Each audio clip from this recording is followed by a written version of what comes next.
Human error o kapabayaan ang dahilan umano ng aksidenteng nangyari sa isang bagon ng MRT noong nakaraang linggo.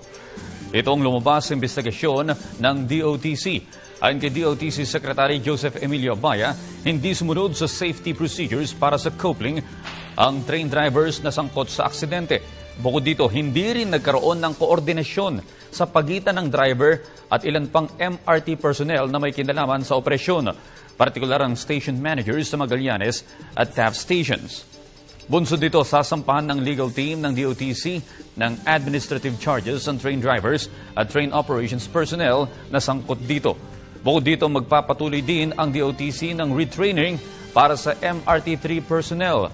Matatanda ang halos 40 pasahero ng MRT ang nasaktan o nasugatan dahil sa pagkadiskaril at pagbangga ng isang tren ng MRT noong nakarang linggo. Doon sa investigation report, we are definitely initiating admin cases to 4 people, 2 drivers, and the 2 in the control centers. Dahil tingin namin by neglect, not following procedures,